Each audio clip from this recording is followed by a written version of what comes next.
ሰላም ሰላም፣ እንዴት አላችሁ? እግዚአብሔር የተመሰገነ ይሁን። እኔ እጅግ በጣም ደህና ነኝ። እናንተም እንዴት አላችሁ? እግዚአብሔር የተመሰገነ ይሁን። እስካሁን ባለውበት ሁሉም ሰላም ነው። አሁን ቁጭ ብዬ የሆነ ነገር ቪዲዮ እየተከታተልኩ ነበርና በጣም የሚገርም ዘፈን አየሁኝ። በኦሮሞኛ የሚዘፍኑት በተለይ ኦሮሞኛ እኔ አርቲስት አልላቸውም በመሰረቱ ያው የብልጽግና የስርዓት አስፈጻሚና ደጋፊዎች ናቸው። ህዝብን ከህዝብ ጋር ለማጣላት የሚያደርጉት ጥረት ነው ብዬ ነው ያመንሁት። አንደኛው ዘፋኝ ስሙ ለጊዜው አላስኩትም።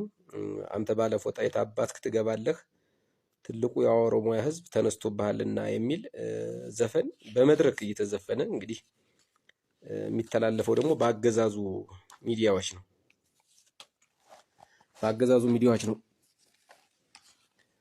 በአገዛዙ ሚዲያዎች ነው የሚተላለፈው። በትክክል አገዛዙ ለህዝብ የቆመ ቢሆን ኖሮ እነኚህን ዘፋኞች ያስቆማቸው ነበር። ለምሳሌ አንድ እስክንድር ታምሩ የሚባል ሲዘፍን በኦሮሞኛ ነው የሚዘፈነው። የአማራ ህዝብ ከቀረርቶ ውጪ ምንም የሚያውቀው ነገር የለም ብሎ በጣም እጅግ የሚያስቅ ዘፈን ነው የሚዘፍነው። ልክ እሱ በዜማና በግጥም ነው። ያው ስድ ንባቡን ነው የማነብላችሁ።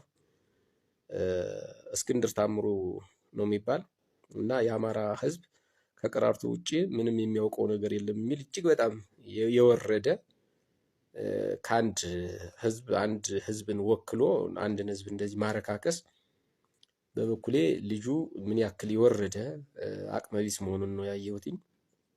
ሌላኛው ደግሞ አንዱዓለም ጎሳ የሚባል አማራ ከአዲስ አበባ ተጠራርገህ ትወጣለህ የሚል ነው። ይሄኛው ደግሞ አንዱዓለም ጎሳ ይባላል። የአማራ ህዝብ ከአዲስ አበባ ተጠራርገህ ትወጣለህ የሚል እንደዚሁ በዜማና በግጥም ነው የሚዘፍነው። ሌላ ደግሞ ሰሞኑን ከአንድ ሴት ጋዜጠኛ ሴትዮ ልጅ ጋር ቃለ ምልልስ ሲያደርገው አቶ አባየሁ የሚባል የእሱን እንትን አይታችሁታል። እንግዲህ የኦሮሞ እንትን ትግሬ ቢገነጠል ኢትዮጵያ ትኖራለች፣ አማራ ቢገነጠል ኢትዮጵያ ትኖራለች፣ ጉራጌ ቢገነጠል ኢትዮጵያ ትኖራለች፣ ደቡብ ሶማሌ፣ አፋር ቢገነጠል ኢትዮጵያ ትኖራለች፣ ኦሮሞ ቢገነጠል ግን ኢትዮጵያ አትኖርም የሚል ተናገረ እና እንዳይወቀስ ደግሞ በአንድ በኩል ግማሽ 50% አማራ ነኝ ይላል። በዛ ላይ ደግሞ ኦሮሞ ውስጥ የሚታገሉት ለነጻነት ነው አለ። ኦሮሞ ጫካ ውስጥ የገባው ለምሳሌ ሸኔ ያው የአገዛዙን ማለቱ ነው። ሸኔ ለነጻነት ነው የገባው አለ። የአማራ ትግል ግን ለነጻነት አይደለም ማለት እና እነኚህ ከአገዛዙ ኩርማን እንጀራ የሚጣልላቸው መሆኑ ገብቶኛል። በደንብ ነው የተገባኝ። ሌላ ደግሞ አንድ የሳን ጌታሁን የሚባል የሰሜንን ባህልና የሰሜኑን ባህል እና ዝምድና አንፈልገውም የሚል እጅግ በጣም በዘፈን ተቀነባብሮ መድረክ ላይ እንግዲህ ነው የሚዘፈነው። ይሄ የሚደረገው በኦሮሚያ ክልል ነው። እንግዲህ በጣም ይገርመኛል። በቃ ይገርመኛል። አገዛዙ የአማራን ህዝብ እየታገተ ሲታገት ብር የሚገባ በንግድ ባንክ ነው የሚገባ። እንግዲህ ንግድ ባንክን አገዛዙ የሚቆጣጠረው ድርጅት ነው። ያው ስሙ የኢትዮጵያ ንግድ ባንክ ቢሆንም ግን ወንጀል ፈጻሚዎች አካውንት የሚከፍቱት ደግሞ በንግድ ባንክ ነው። አሁን ተቀይሮ ስንቄ ባንክ የሚባል ብድሩን ይዞታል። አሁን ሰው ሲጠለፍ ወይም ሰው ሲታፈን በስንቄ ባንክ ነው ብር የሚገባ በስንቄ ባንክ ነው። እና ማለት የፈለኩት ምን መሰላችሁ? እንደዚህ ያለ የዘርነት ዘፈን እየተዘፈነ እንደዚህ አይነት ህዝብን ከህዝብ የሚያጋጭ አንድን ህዝብ ዝቅ አንድን ህዝብ ከፍ አድርጎ በዘፈን እንግዲህ ታትሞ መድረክ ላይ ወጡ በይፋ በአገዛዙ ሚዲያዎች እየተላለፈ ይሄ ምንድነው የሚሉት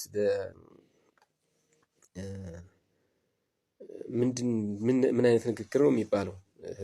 አንድን ህዝብ የሚያንቋሽሽ አንድን ህዝብ እንትን የሚል የጥላቻ ንግግር ህግ አለን ብሎ የሚያወጣው ራሱ መንግስት እንግዲህ እነዚህን ዘፋኞች እነዚህ ከላይ የጠቀስኳቸውን ዘፋኞች በአገዛዙ ሚዲያዎች ነው የሚተላለፉት።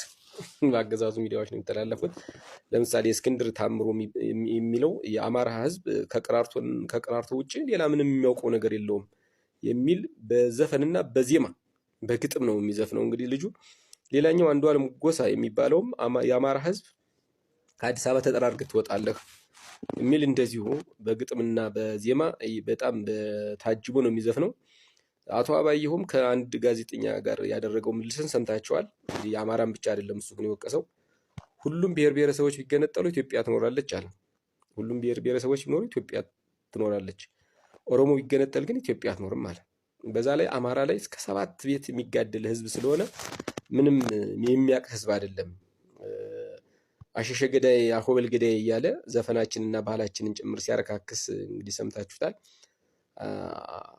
አይናማ ገዳይ የሚል ዘፈን እናስክታላቸው። በዛ ላይ የአማራ ቋንቋ አይደለም አለ። የማን ነው ስትለው የወታደር ቋንቋ ነው አለ። እኔ ወታደር የሚናገረው ቋንቋ ብቻ ነው አለ። ከዛ ውጭ ደግሞ የኦሮሞኛ ቋንቋ በአፍሪካ ታዋቂ ነው አለ። ግን ሰውየውን ምን ያክል የወረደና ጭምልቅልቅ ያለ ሰው መሆኑን ነው የገመትኩት። እኔ በሰዎች አልፈርድም፣ ግን አገዛዙ ምን ያክል ከህዝብ ጋር ለማጋጨት ጥረት እንደሚያደርግ በዚህ መገመት ይቻላል። እንግዲህ እንደዚህ የጥላቻ ንግግሮች ህግ አለ ይባላል በኢትዮጵያ መሰረት። እነኚህ ሰዎች ከዚህ በላይ እንግዲህ በዘፈን አሳትመው የአማራን ህዝብ እንደዚህ ያንቋሸው ዘፍነው እየተጨበጨበላቸው እስካሁን ድረስ ተቀምጠዋል ማለት ነው። እስካሁን ድረስ ተቀምጠዋል።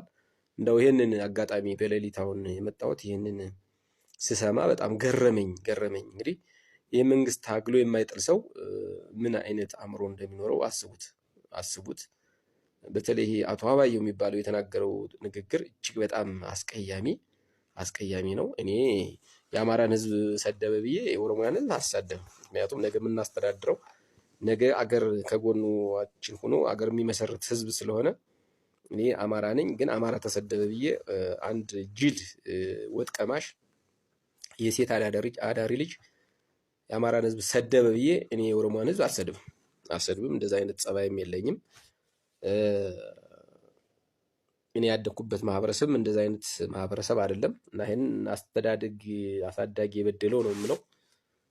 ቢያንስ እንደዛ ሚዲያ ላይ ወጦ እኔ ለብቻ ሊሳደብ ይችላል። ሚዲያ ላይ ወጦ ግን እንደዛ የአንድን ብሔረሰብ አኗኗርና የዘፈን ባህል እንደ ቁሽሽ ሲያደርግ እውነት ለመናገር እንደዚህ ለበሳችሁ እንደዚህ ያደርጋችሁ እያለ አገዛዙ እያሰረ እነኚህን ግን ወጣው በዜማ በግጥም በዘፈን በአገዛዙ ሚዲያ የሚተላለፈውን አንድን ህዝብ የሚያንቋሽሽ ዘፈን እየዘፈኑ ዝም ብሎ ተቀምጧል።